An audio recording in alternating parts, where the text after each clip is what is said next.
আসসালামু আলাইকুম। সংবাদে আপনাদের সবাইকে স্বাগত জানাচ্ছি। আমি ফিরোজ তোহা। শুরুতেই সংবাদ শিরোনাম।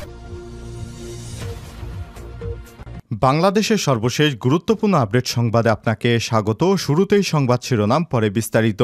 শুরুতেই জানিয়ে দিব, সরকার পতনের এক দফার ঘোষণা আন্দোলনকারী শিক্ষার্থীদের। প্রধানমন্ত্রী শেখ হাসিনা এবং তার মন্ত্রিপরিষদ পদত্যাগের এক দফা ঘোষণা করেছেন বৈষম্যবিরোধী ছাত্র আন্দোলন।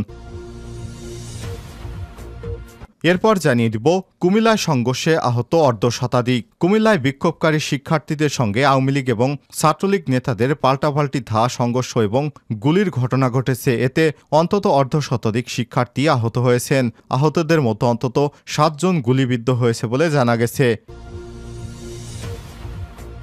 এদিকে শিক্ষার্থী আবু সাইদ নিহতের ঘটনায় 2 পুলিশ সদস্য বরখাস্ত। রংপুরে বেগম রোকেয়া বিশ্ববিদ্যালয়ের শিক্ষার্থী আবু সাইদকে গুলি করে হত্যার ঘটনায় 2 পুলিশ সদস্যকে সাময়িকভাবে বরখাস্ত করা হয়েছে। আজ Rangpur metropolitan police commissioner Mohammad Moniruzzaman এসব তথ্য নিশ্চিত করেছেন। এবারে জানাবো, রিমান্ড শেষে জামিন পেলেন জাবির সমন্বয়কারী।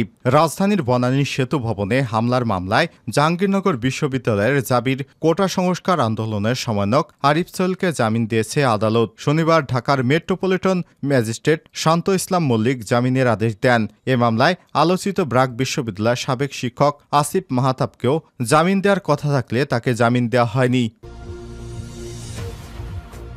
এদিকে নতুন কর্মসূচি ঘোষণা করল আওয়ামী লীগ। আওয়ামী লীগের 2 দিনের নতুন কর্মসূচি ঘোষণা করেছে দলটির সাধারণ সম্পাদক ওবায়দুল কাদের। এর মধ্যে রয়েছে আগামীকাল রোববার 4 আগস্ট রাজধানীর ওয়ার্ডে ওয়ার্ডে এবং জেলা মহানগরে জমায়েত এবং পরদিন সোমবার বিকাল 3টা থেকে রাজধানী ইঞ্জিনিয়ার্স ইনস্টিটিউশনে সামনে থেকে বঙ্গবন্ধু ভবন পর্যন্ত জাতির পিতা শেখ মুজিবুর রহমান সহ 15 আগস্টে নিহত এবং সাম্প্রতিক সহিংসতায় নিহতদের স্মরণে শোক মিছিল।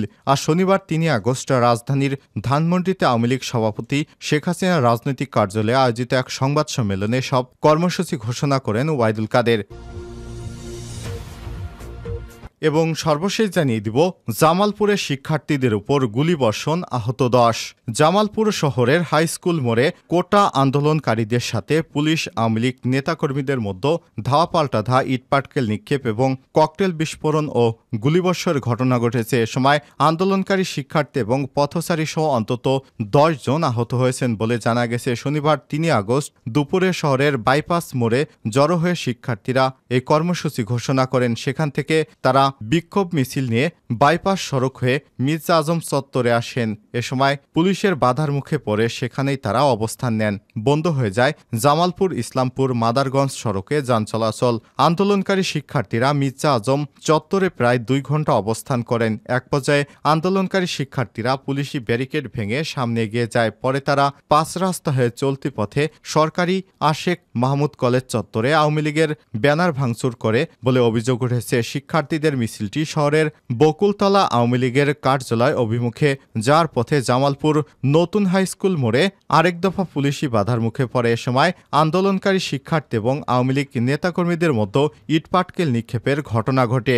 এ ঘটনায় পুলিশ ফাঁকা গুলি ছোড়ে। প্রিয় দর্শক, এতক্ষণ শুনছিলেন সংবাদ শিরোনাম, এবারে বিস্তারিত। তবে তার আগে বন্ধুরা, অনুরোধ থাকবে সংবাদটিতে একটি লাইক দিন, কমেন্ট করে জানিয়ে দিন এই সংবাদটি আপনি বিশ্বের কোন দেশ থেকে বা বাংলাদেশের কোন জেলা থেকে দেখছেন এবং শুনছেন। আর বন্ধুরা, এই চ্যানেলে আপনি নতুন হয়ে থাকলে সংবাদটি দেখতে দেখতে চ্যানেলটি সাবস্ক্রাইব করে রাখুন, যাতে করে আমাদের লেটেস্ট আপডেট সংবাদগুলো সবার আগে আপনার কাছে পৌঁছে যায়। এবারে বিস্তারিত। সরকার পতনের এক দফা ঘোষণা আন্দোলনকারীদের। প্রধানমন্ত্রী শেখ হাসিনা এবং তার মন্ত্রিপরিষদের পদত্যাগের এক দফা ঘোষণা করেছে বৈষম্য বিরোধী ছাত্র আন্দোলন। শনিবার 3 জুলাই রাজধানীর কেন্দ্রীয় শহীদ মিনারের সমাবেশে কোটা সংস্কার আন্দোলনে নেতৃত্ব দেয়া সংগঠনটির সমন্বয়ক মোহাম্মদ নাহিদ ইসলাম ঢাকায় কেন্দ্রীয় শহীদ মিনারে এই ঘোষণা দেন। কেন্দ্রীয় শহীদ মিনারে সমবেত ছাত্র জনতার উদ্দেশ্যে বক্তব্য দিয়ে তিনি বলেন, প্রধানমন্ত্রী শেখ হাসিনা এবং তার মন্ত্রিপরিষদ সভাকে পদত্যাগ করতে হবে। এ সময় তিনি তিনি বলেন, আগামীকাল রোববার 4 আগস্ট থেকে সারা দেশে অসহযোগ আন্দোলন চালিয়ে যাওয়ার ঘোষণা দেন। নাহিদ বলেন, সরকারের পদত্যাগ না করা পর্যন্ত অসহযোগ আন্দোলন চলবে। সেনাবাহিনী সহ নিরাপত্তা বাহিনীর উদ্দেশ্যে তিনি বলেন, এ সরকারকে জনগণ প্রত্যাখ্যান করেছে। আপনারা সরকারের সমর্থন না দিয়ে জনগণকে সমর্থন দিন। এর আগে দুপুর থেকে বিভিন্ন শ্রেণী পেশার মানুষ শহীদ মিনারে জড়ো হতে শুরু করেন। এ সময় যত গড়াতে থাকে আন্দোলনকারীদের সংখ্যা ততই বাড়তে থাকে। হাজার হাজার মানুষের ভিড়ে শহীদ মিনার চত্বর এবং এর আশপাশের এলাকায় পা ফেলার মতো কোনো জায়গা পাওয়া যায় না। রাজধানীর বিভিন্ন এলাকা থেকে একত্রিত হন শিক্ষক, শিক্ষার্থী সহ বিভিন্ন শ্রেণী পেশার মানুষ। হাজার হাজার মানুষের মুহুর্মুহু স্লোগানে প্রকম্পিত হয় পুরো এলাকা। কেন্দ্রীয় শহীদ মিনার এলাকা ঘুরে দেখা যায়, পায়ে হাঁটার পাশাপাশি রিকশা, সিএনজি সহ বিভিন্ন মাধ্যমে শহীদ মিনারে আসছেন শিক্ষার্থীরা। তাদের সঙ্গে দেখা গেছে অভিভাবকদেরও। আছেন বিভিন্ন সামাজিক এবং সাংস্কৃতিক কর্মী, শিক্ষক, এমনকি রিকশা চালকেরাও। যেমন জনমানুষের ঢল নেমেছে কেন্দ্রীয় শহীদ মিনারে।